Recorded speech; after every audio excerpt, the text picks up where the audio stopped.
자, 오후에 살펴볼 하나님의 말씀은 여호수아 24장입니다. 여호수아 24장 14절부터 18절까지 받도록 하겠습니다. 그러므로 이제 주를 두려워하고 성실과 진리로 그분을 섬기라. 너희 조상들이 하수 저편과 이집트에서 섬겼던 신들을 버리고 너희는 주를 섬기라. 만일 주를 섬기는 것이 너희에게 악하게 보이거든 하수 건너편에서 너희 조상이 섬기던 신들이거나 너희가 거하는 땅의 아모리인의 신들이든 간에 너희가 섬길 자를 오늘날 너희가 택하라. 그러나 나와 내 집은 주를 섬기리라 하니 백성이 대답하여 말하기를 우리가 주를 버리고 다른 신들을 섬기는 일을 결코 하지 아니하리니 이는 우리와 우리 조상을 이집트 땅 종의 집에서 인도하여 내신 분은 주 우리 하나님이심이라. 그분이 우리 목전에서 그런 큰 표적들을 행하시고 우리가 간 모든 길에서와 우리가 지나간 모든 백성 가운데서 우리를 보호하셨으며 또 주께서 모든 백성 곧 그 땅에 거한 아모리인까지도 우리 앞에서 몰아내셨나이다. 그러므로 우리도 주를 섬기리니 이는 그분이 우리 하나님이심이니이다 하더라. 자, 24장을 통해서 믿음은 결단이다라고 하는 제목으로 말씀드리겠습니다. 여호수아의 사명이 이제 다 끝났습니다. 부르신 소명대로 신실하게 성실하게 하나님의 말씀에 잘 순종을 했죠. 모든 성경의 그 영웅들이 그러하듯이 가장 하나님을 닮은 사람들로서 남겨진 사람들에 대한 당부의 말, 자신의 마음을 어떻게 하면 액면 그대로 남은 사람들에게 전할 수 있는 것인가. 그것은 그 사람이 형성된 믿음이겠죠. 믿음이 전혀 형성되지 않은 사람이 단지 그리스도인이라고 하는 이름으로 남겨진 자녀들에게 믿음 생활 잘 하라고 그렇게 유언할 수 있겠어요? 자신이 가장 중요하고 소중하게 여기는 부분들을 당부할 것입니다. 여호수아도 그렇고 남은 이스라엘 민족도 그렇고 지금 결정해야 될 시간이에요. 마지막입니다. 마지막 고별 설교이기 때문에 그렇죠. 지금까지 과정을 보면 하나님의 은혜에 또 하나님의 인도하심 가운데서 감사드릴 내용이 너무나 많습니다. 그런데 여호수아의 마음은 달라요. 그것이 가장 감사하는 시간이고 또 흥분된 시간이기도 하지만 동시에 나름대로 위험스러운 시간이기도 합니다. 왜 그러냐면 믿음이 이어지는 것은 거의 불가능하기 때문에 그래요.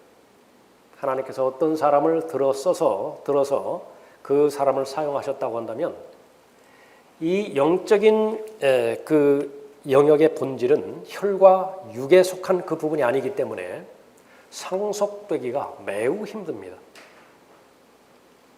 여호수아도 그 본질을 잘 알았던 것입니다. 그래서 이스라엘 이 민족에게는 영광스러운 순간이기도 하지만 아주 위험스러운 그 순간이기도 하는 것이에요. 이 부분은 여호수아 그 전에서도 모세를 통해서도 계속 하나님께서 주지시켰던 내용입니다. 살려면 기억해야 돼요. 기억하면 살아요. 잊으면 죽는 것이에요. 잊으면 망하는 것입니다. 그런데 성경에서의 그 기억은 결단과 관련되어 있습니다. 결심하는 거예요. 그러면 안 잊어버린다고요. 자꾸 잊어버리는 것은 그 결심하는 것을 게을리해버렸기 때문에 그래요. 그렇게 해버리면 현 상태에 안주하게 되고요. 영적인 영역에서 안주하는 것만큼 위험스러운 것이 없습니다. 왜 그렇습니까? 안주하면 편하죠? 누가 군화 끈을 졸라매겠어요? 편안한데? 누가 완전군장을 계속 무거운 그 짐을 계속 지고 있겠어요? 다 해제시켜버리죠. 누가 매일매일마다 총구 손질하겠어요? 사격할 일이 없는데. 그것은 이스라엘에게도 마찬가지고 교회에게도 마찬가지입니다. 정신 차리고 깨어있는 길만이 현실적인 마귀로부터 이스라엘의 적으로부터 보호받을 수 있는 것인데 마지막은 부정적이에요. 이스라엘도 그렇고 교회도 마찬가지입니다. 이스라엘의 마지막은 어떻게 끝나나요? 심판으로 끝나죠. 그 심판을 우리는 대환란이라고 언급하고 있습니다. 거의 죽어요. 거의 죽어. 수십만 명만 남겨놓고 그것도 많을는지 몰라요. 대환란 때 다 죽는 것이에요. 라오디케아는 어떻게 되는 것입니까? 완전히 무장 해제가 돼버렸어요. 거기에 무슨 하나님의 원수인 마귀에 대해서 싸우고자 하는 전의를 읽을 수 있으며 죄에 대해서 마귀에 대해서는 반드시 적개심을 품어야 되는데 적의를 품어야 돼요. 엔머티. 그러지 않으면 죽어요. 근데 그 적개심이 발견이 안 돼요. 사자가 야성을 잃어버렸습니다. 길들여져 가지고. 그래서 문을 열어놔도 동물원 문을 열어놔도 나갈 생각을 안 해요. 그 상태가 되는 것이 바로 결단하지 않음으로 인해서 다가오는 위험을 말하는 것입니다.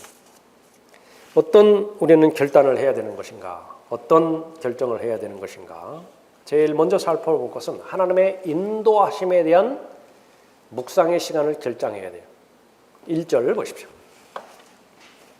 여호수아가 이스라엘 모든 지파를 세켐에 모으고 이스라엘 장로들과 그들의 우두머리들과 재판관들과 관원들을 부르니 그들이 하나님 앞에 나서더라. 여호수아가 온 백성에게 말하기를 이스라엘의 주 하나님이 이같이 말하노라. 옛날에 하수 저편에 거한 너희 조상들 곧 아브라함의 아비요 나홀의 아비인 테라까지도 다른 신들을 섬겼느니라. 내가 너희 조상 아브라함을 하수 저편에서 데려다가 가나안 온 땅을 거쳐 인도하여 그의 씨를 번성케 하였으며 그에게 이삭을 주었느니라. 내가 이삭에게 야곱과 에서를 주었고 내가 에서에게는 세일산을 주어 차지하게 하였으나 야곱과 그의 자손들은 이집트로 내려갔느니라. 내가 모세와 아론도 보냈고 또 내가 이집트에 재앙을 내렸으니 내가 그들 가운데 행한 그대로라. 그 후에 내가 너희를 인도하여 내었느니라. 내가 너희 조상을 이집트에서 인도하여 내었더니 너희가 바다까지 왔는데 이집트인들이 병거와 기병들로 너희 조상을 추격하여 홍해에 이르렀느니라. 너희 조상이 주께 부르짖으니 그가 너희와 이집트인들 사이에 흑암을 두고 바다를 그들 위로 가져와서 덮었나니 너희 눈으로 내가 이집트에서 행한 일을 보았느니라. 또 너희가 오랜 기간을 광야에서 거하였느니라. 이후에 계속되는 것은 어떻게 이스라엘을 대적하기 위해서 나타난 적들을 하나님께서 멸하셨는가? 계속되는 역사를 말하는 것이죠. 반드시 묵상하라는 것입니다. 나는 기억하기로 결정하겠다. 6월절 그 의식이 제정되면서 반드시 후세 자손들이 물을 것이라고 그랬죠. 왜 이런 것을 해야 됩니까? 그때에 기억해서 잘 답변해 주라고 말하는 것입니다. 이스라엘의 역사를 보면 여러 가지 기념물들을 많이 만들어요. 요단을 건널 때에도 돌기둥을 세웁니다. 본문에도 나와요. 24장에도. 기억하기 위해서요. 어떻게 하면 기억할 수 있는 것이냐? 결정해야 돼요. 기억력에 의존하는 것이 아닙니다. 성경에서 말하는 기억이라고 하는 것은 매번마다 결심하기로 작정하는 것입니다. 성경에서 부지런하라라고 하는 말은 바로 그 부분을 부지런하다고 말하는 거예요. 근데 이것을 자꾸 미루죠? 그럼 게으르는 것입니다. 마귀가 사탄이 방해할 수 있는 아주 최적의 조건을 형성하는 것이죠. 하나님께서 얼마만큼 절망적인 상황 가운데서 구출하셨는가, 승리하게 하셨는가. 그것이 이스라엘의 역사인데 이스라엘 역사뿐이겠어요? 이스라엘에게 많은 표적과 기적과 이적을 보여주셔서 하나님의 구원을 이루셨지만은요, 그리스도인에게는 그런 물리적인 기적과는 비교할 수 없는 영적인 기적을 베풀어 주셨죠. 거듭남이라고 하는 기적이에요. 우주 가운데서 가장 큰 기적입니다. 죽은 나사로가 살아나는 기적보다 더 큰 기적은 허물과 죄들 가운데 죽었던 죄인을 거듭나게 해주는 하나님의 역사예요. 그 이후로 여호수아가 싸운 적은 눈에 보이는 적이죠. 그렇지 않습니까? 아말렉은 눈에 보이잖아요. 아모리인들 눈에 보이잖아요. 필리스티아인들 다 보이잖아요. 그것도 쉽지 않은 전쟁이지만은 그러나 여러분이 싸우고 있는 전쟁은 눈에 보이지가 않는 전쟁이에요. 혈과 육과는 관계없는 전쟁이기 때문에 그렇죠. 도대체 무슨 능력으로 무슨 지혜로 거기에서 승리할 수 있습니까? 거기서 패배한 많은 사람들이 중간에서 고꾸라졌다고요. 중간에서 포기했죠. 중간에서 다 항복했습니다. 그런데 지금 이 시간까지 계속해서 지속된 승리를 쟁취했다고 한다면 여러분이 표현하건 표현하지 않건 간에 여러분은 자주 결심했던 것이에요. 각오를 새롭게 다졌던 것입니다. 여러분의 과거의 삶을 되돌이켜보고 하나님의 은혜가 아니었다라고 한다면 설명이 불가능하다라고 하는 고백을 하나님 앞에 드렸을 것이에요. 늘 하나님과 이스라엘과 하나님께서는 함께 해주셨죠. 그것을 하나님께서는 강조하십니다. 하나님께서는 돕기 위해서 오신 분이에요. 괴롭히기 위해서 아주 무거운 짐을 모세라고 하는 영적 지도자를 통해서 그 어깨 위에 쥐어주기 위해서 이 십계명을 지키라고, 이 율법을 지키라고 그런 목적으로 오신 분이 결코 아닌 것이죠. 율법은 하나님의 진리의 말씀입니다. 십계명도 하나님의 진리의 말씀이에요. 분명한 것은 그 진리가 자유롭게 해줍니다. 신약의 그리스도는 더 말할 나위도 없죠. 5년에도 잠깐 살펴봤지만은 난공불락의 성에 그것도 지하 감옥에 갇혔다고 가정해 봤을 때 무슨 수로 풀려나요? 그러나 하나님의 진리를 소유한 사람은요, 어디를 가나 하나님과 함께 하신다라고 하는 사실을 확신할 수 있기 때문에 거기가 하늘나라라고 고백하는 것이에요. 어느 사람하고 만나도 자유롭습니다. 사람의 종이 되지 않는 것입니다. 환경의 노예가 되지 않는 것을 말하는 것이죠. 자신의 삶 가운데서 하나님의 공급하심을 계속해서 기억하고 묵상하기로 결정하라는 것입니다. 13절 보십시오. 내가 너희에게 너희가 수고하지 아니한 땅과 너희가 짓지 아니한 성읍들을 주었더니 너희가 그 안에 거하고 너희가 만들지 아니한 포도원들과 올리브 밭들에서 나는 것을 먹는도다. 하나님께서 지혜를 주셔서 우리는 일을 할 수가 있죠. 하나님께서 호흡을 걷어가지 않으시는 한계 내에서 우리는 일을 하는 것입니다. 그러나 그것을 자꾸 쉽게 잊어져 버렸을 때 온통 내 노력으로 한 것 같다고요. 내 공로로 한 것 같습니다. 그 사람의 특징은 잘 될 때는 상관이 없는데 조금이라도 틀면은 이제 입이 튀어나온 길이가 달라져요. 퉁명스럽다고요. 말하는데 친절하지 않아요. 불평과 불만이 있는 것인데 그것은 바로 앞사람에게 불평, 불만이 있는 것이 아니라 하나님께 있는 거예요. 하나님 앞에. 하나님 앞에 대놓고 그렇게 대들 수는 없으니까. 또 보이지는 않으니까. 보이는 물건이라든지 보이는 대상에게 그렇게 불평을 표로하는 것입니다. 결심하는 것이에요. 믿음은 결심이기 때문에 그렇습니다. 수고하지 아니한 땅이라고 말씀하셨고 또 짓지 아니한 성읍들, 우리 손으로 짓지 아니한 성읍들이라고 그렇게 말씀하셨죠. 하나님의 초자연적인 방법으로 다 패퇴시킨 것입니다. 거기에 12절도 보십시오. 내가 말벌을 너희 앞에 보내었고 그 벌이 아모리인의 두 왕을 너희 앞에서 몰아내었으니 너희 칼로나 너희 활로 한 것이 아니니라. 얼마나 많은 사람이 이 하나님의 말씀에 동의할 수 있을까요? 이제 재판관기로 넘어가죠. 여호수아 끝나면 재판관기로 넘어갑니다. 이 고별 설교를 마음에 기억하고 하나님의 약속 안에 붙어있는 이스라엘은요 발견되지 않아요. 실패해버립니다. 그러나 이 사람들의 고백은요 조금 전에 우리가 살펴봤듯이 이구동성으로 지키겠습니다. 우상들 다 버리겠습니다. 하나님 한 분만을 내가 경배하고 섬기겠습니다. 영적인 일들이 일의 본성을 우리가 잘 알아야 되는 것입니다. 두 번째로는 하나님을 섬기기로 결심하는 것입니다. 믿음은 결단이에요. 믿음은 결심입니다. 거기에는 에너지가 필요로 해요. 집약해야 돼요. 마음을 한 곳으로 모아서 거기에 초점을 맞춰줘야 되죠. 그런데 그 부분에는 힘이 들어가기 때문에 느슨하게 놔버립니다. 게으름의 정의예요. 그것이 게으른 거예요. 마음이 집중이 안 되는 상태. 말씀에 진력하지도 못하고 기도에 진력하지도 못하는 상태. 그것은 게으른 사람은 할 수 없어요. 그런데 그것은 자신이 해야 되는 일입니다. 하나님께서는 그 부분들을 권면하고 또 도전하고 계시죠. 하나님을 섬기기로 결심하는 것입니다. 방금 읽었던 14절 본 말씀이죠. 그러므로 이제 주를 두려워하고 성실과 진리로 그분을 섬기라.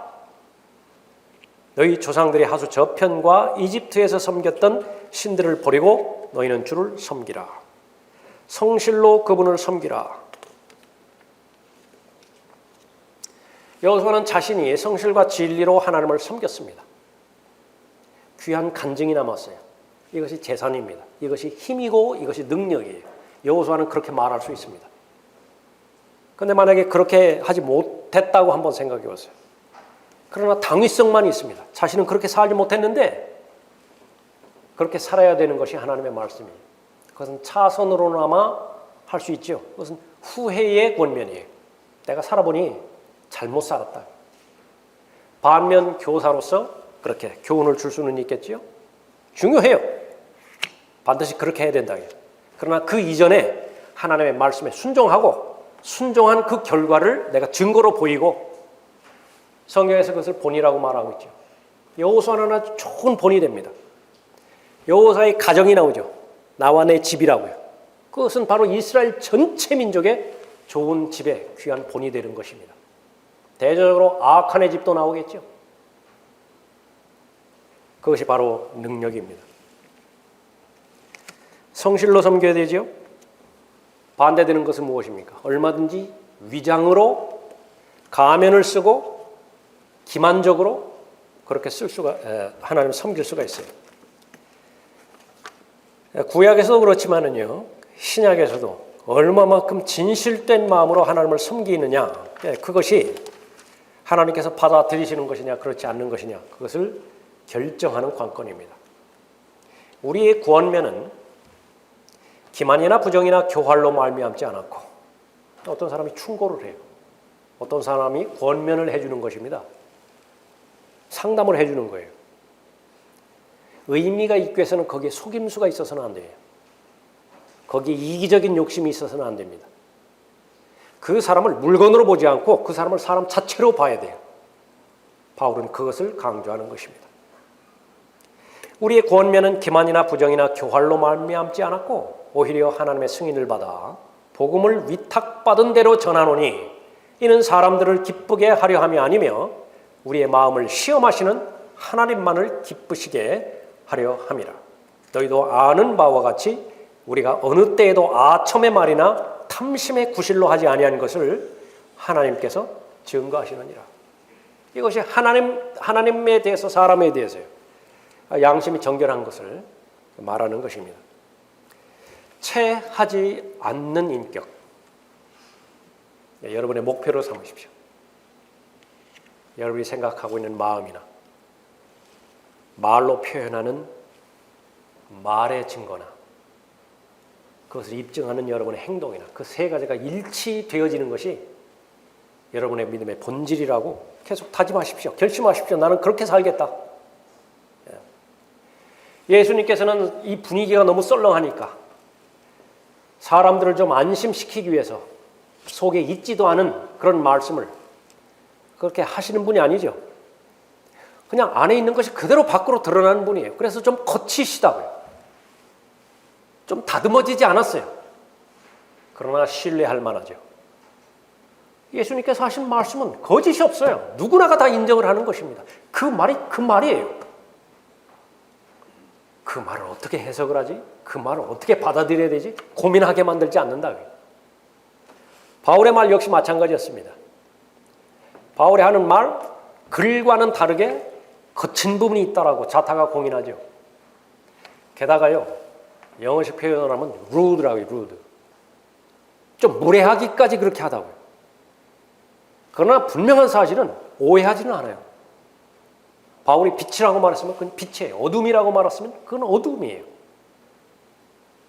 성실로 그분을 섬기는 것을 말하는 것이죠. 겉과 속이 같은 사람인지 아닌지 하나님께서는 알고 계시죠. 그런 사람이 되기를 바라는 거예요. 다급할 때만 주를 찾는 사람인지 아니면 상황과 여건에 상관없이 신실하게 주를 섬기는 사람인지 자신이 입증하는 것을 말씀하는 것이죠. 누가 그렇게 될 수 있습니까? 결심하면 돼요. 결단하면 돼요. 나는 그러한 사람이 되겠다. 나는 성실로 하나님을 섬기는 사람이 되겠다. 주를 두려워하라 말씀하시죠. 하나님께서 어떠한 분이시냐라고 하는 것을 계시한 책이 성경입니다. 그래서 여러분이 어떤 관점에서 어떤 중요성을 가지고 성경을 읽으시는지 모르지만요. 어느 부분에서는 이번 본문 말씀에 입각해서는요. 하나님께서 어떤 분이시다라고 하는 그분의 성품이 나오는 구절들이 있을 것이라고요. 마킹을 하셔서 그 부분을 마음에 새기십시오. 그러니까 여러분이 또 고백해 드리세요. 기도할 때에 하나님께서는 그러한 분이시라고. 후천년주의, 무천년주의자를 포함해서 오순절의 누룩에서 벗어나지 못하는 사람들의 특징은요. 하나님의 한 부분만 본 거예요. 산타크로스 할아버지. 한없이 자상하시고 자비로우시고 은혜가 넘치시고 오래 참으시고 하나님께서는 거기에는 반드시 한계가 있습니다. 거룩하신 분이시고요. 죄를 용납을 못하신다고 말이죠. 더러운 것을 용납을 못하신다고 말이죠. 의로우시고 공의로우신 분이에요. 진노하시는 분이시죠. 심지어 가장 사랑하는 아들에게까지 진노를 퍼부으신 분이세요. 자신이 선택하신 이스라엘 나무로 비유하면요 참 올리브 나무 아니겠어요? 얼마든지 베어버리시는 분이시라고요. 하물며 돌 올리브 나무겠어요? 근데 거기는 인정을 하지 않는다고. 무엇 때문에 그래요? 하나님의 자비하심과 하나님의 사랑하심. 성경적 자비하심과 성경적 사랑하심도 아니고 그것은 자신들이 만들어 놓은 산타크로스예요. 그것을 하나님과 결부시켜서 그렇게 믿고 있는 것입니다. 성경에 계시된 하나님과는 전혀 상관이 없죠. 성경을 읽으시면서 묵상하시면서 하나님의 성품에 대해서 기록하시고 계시하신 그 부분에 대해서는요. 표시를 하시고 그것을 묵상을 하시고 그럴 때에 하나님을 두려워하는 마음이 생긴 거예요. 아무런 근거 없이 하나님을 두려워하라. 그 명령에 순종할 수 없는 것이죠. 그러면 다른 신들은 반드시 버리게 되어 있습니다. 지금 이 상태에서 여러분의 마음 가운데 어떤 소원이 한 가지가 있는데 그 소원이 이루어지면 가장 기뻐할 대상이 뭐예요? 그것이 하나님과 직접적으로 관계가 있습니까? 그렇다고 한다면 여러분은 정상적인 길을 걸어가시는 것이에요. 그러나 그것이 아무리 따져봐도 심지어 간접적으로라도 하나님과는 무관하다. 그런데 그 염원이 이루어졌으면 너무나 좋을 것 같다. 우상이 차지하고 있는 거예요. 탐심이 자리 잡고 있는 것입니다. 믿음은 결심이죠. 결단입니다. 예수님의 권면은 영과 진리로 하나님을 경배하라고 말씀하셨고 진리를 거슬러서는 아무것도 할 수 없다고 하나님께서 말씀하셨죠. 그래서 섬김, 경배 이것은 반드시 하나님의 말씀인 진리의 기초를 두어야 됩니다. 사람의 호, 불호 그것과는 상관이 없어요. 이것은 제일 먼저 설교자들이 갖춰야 되는 덕목이기도 하고요. 이 말을 하면 사람들이 얼마만큼 긍정적으로 호응을 할 것인가. 구령자들과 또 거리에서 공개적으로 설교하는 설교자들 역시 마찬가지죠. 모두가 다 들어보셨을 거예요. 지난주에도 설교하는데 어떤 아주머니가 기다리지 않고 서서 기다리고 있어요. 특이한 경우죠. 설교하면서도 설교 마치고서 교제를 좀 해봐야 되겠다. 그런 생각이 들겠죠? 그 정도라면? 설교가 끝났습니다. 다가오더니 목사님이세요. 예, 목사님입니다. 근데 그렇게 하면은요, 비효과적이에요.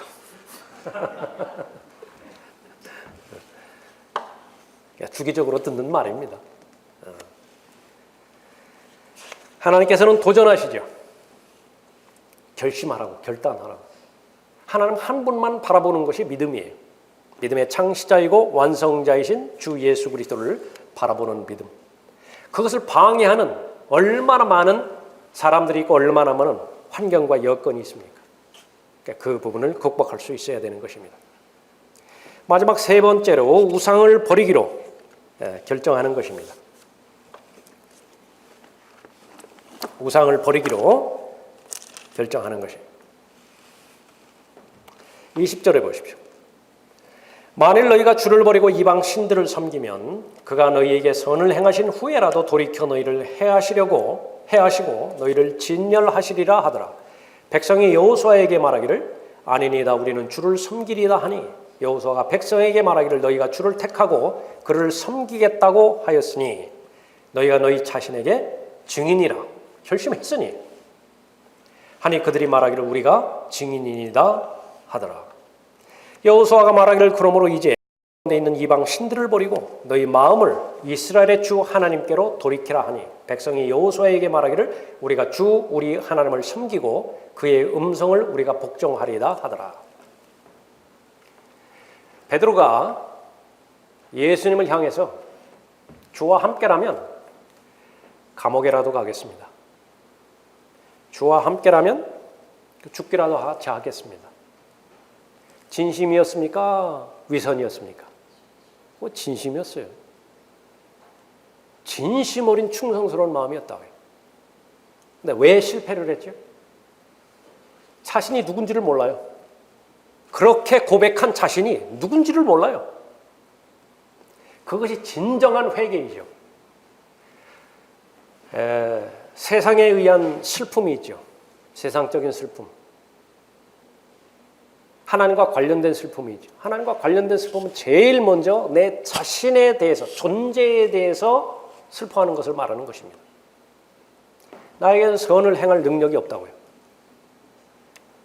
나에게는 의를 이룰 수 있는 능력이 없는 것입니다. 베드로의 그 마음은 좋지만 얼마만큼 자신이 믿음의 상태가 롤러코스터를 타는지 본인이 아직까지 파악이 안 되는 거예요. 그러니까 결코 믿음을 자신 위에 세우면 안 되는 것인데 베드로는 자신만만했어요. 다른 사람 다 부인한다 하더라도 나는 안 그래. 그러니까 마귀는 그 시점을 잘 아는 것입니다. 올라갈 때까지 올라가도록 방치했다가 이제는 더 이상 올라갈 데가 없죠. 그때에 이제 쓰러뜨리는 거예요. 제일 크게 무너진다고요. 그때는 가장 크게 좌절하고 낙심하게 하는 것입니다. 엘리야가 칼멜산에서 대면한 사람들이 있죠. 그 이후에 즉시 엘리야가 무너져 버렸는데 그것은 바로 하나님을 바라보는 것에서 그쳤기 때문에 그렇습니다. 하나님을 바라보는 것을 멈추고 사람을 바라봤어요. 실패의 원인이 바로 거기에 있는 것이죠. 선택, 결정, 결심, 그것이 믿음을 결정하게 만드는 것입니다. 여러 가지 구상과 하나님을 아는 지식을 거역하여 스스로 축혀세운 모든 높은 것들을 무너뜨리며 모든 생각을 사로잡아서 그리스도께 복종케 하니 결국은 마음의 요새를 말하는 것인데 무엇이 들어와서 이미 또아리를 틀어버리면 그것이 없던 상태로 되돌리기는 거의 불가능해요. 그 가운데 하나가 돈이고요. 성적인 타락이고 교육이에요. 3대 우상입니다. 현대인들의 3대 우상이라. 그리스도인이 자신의 마음을 지켜야 되는 것은 반드시 이 부분을 도구로 그 위치를 놔야 돼요. 하나님은 경배의 대상입니다. 사람은 사랑의 대상이죠. 그 일을 하기 위해서 돈이 필요하다고요. 수단이에요. 도구예요. 언제부터인가 이 돈을 하나님 자리로 놓아버렸어요. 만몬입니다. 물질 가운데서 유일하게 신의 자리로 격상시켜 주신 그 단위가 돈이에요. 그러면 어떻게 되는 것이에요? 하나님과 사람은 이제 수단이 되어져 버리는 것입니다. 또 사람은 이제 물건이 되어 버렸어요. 이 있을 때는 간이라도 내줄 것 같지만은요, 이미 다 사용 기한이 지나갔다 그러면 그 용도 폐기하는 거예요. 그냥 쓰레기통으로 다 들어가는 거예요. 아주 모질게 그 관계를 단절시켜 버리는 것입니다. 그 없었을 때는 얼마나 아쉽게 그렇게 사정을 했어요. 그것이 바로 하나님을 올바로 섬기기 위해서 우상들을 제거해야 되는데 그 결심에 게을리해 버린 것입니다. 우상을 버리고 하나님을 섬기기로 그렇게 결심을 하는 것입니다. 백성들은 잘 결심을 했죠. 여호수아는 사람들에게 잘 기억을 시켰습니다. 백성들도 올바른 반응을 잘 했습니다. 주를 섬기기로 잘 반응을 한 것이죠. 이것이 일주일을 못 가는 거예요. 이것이 한 달을 못 가요. 그렇게 해서 향상된 계시를 통해서 주는 것은요, 하루마다 하라고, 최소한 하루마다 하라고. 바울은 고백하죠. 날마다 나는 죽어요. 나는 세상에 대해서 육신과 정욕을 못 박힌 사람이에요. 못 박은 사람이라고. 매일매일마다 내가 고백해야 되는 것이 있어요. 자기를 부인하고 내가 져야 되는 십자가를 지고 예수 그리스도를 따라가는데 일주일에 한 번 고백하고 따라가는 것이 아니라 매일매일 따라가는 것이에요. 그러면 이 이스라엘이 맞이하는 슬픈 장면을 맞이하지 않습니다. 그래서 매일매일마다 새로워지는 것이 그리스도 안에 있는 새로운 피조물이에요. 여러분은 지금까지 잘 결정들을 해오셨을 거예요. 매일매일마다 그러지만 여러분의 삶 가운데서 결정해야 될 사건들이 올 때마다 하나님을 우선적으로 의식하셨을 것이고요. 하나님의 그 일에 대한 하나님의 뜻이 어디에 있는 것인지 여러분이 여쭤보았을 것이라고요. 하나님께서 왜 답을 안 하시겠어요? 여러분이 가지고 있는 약속들이 있죠. 하나님의 말씀의 원리들이 있죠. 원칙들이 있죠. 거의 대부분은 그 상황을 통해서 다 걸러지죠. 그럼에도 불구하고 걸러지지 않는 것들은 이제 여러분이 구체적인 기도를 하셨을 때 마음에 확신을 주실 것이라고요. 환경의 인도함 가운데서도 또 인도해 주실 것이라고요. 전체적으로 바로 하나님께서는 눈동자처럼 여러분을 보호해 주시고 죄로부터, 악으로부터, 더러움으로부터, 그 모든 오염으로부터 여러분을 보호하실 것입니다.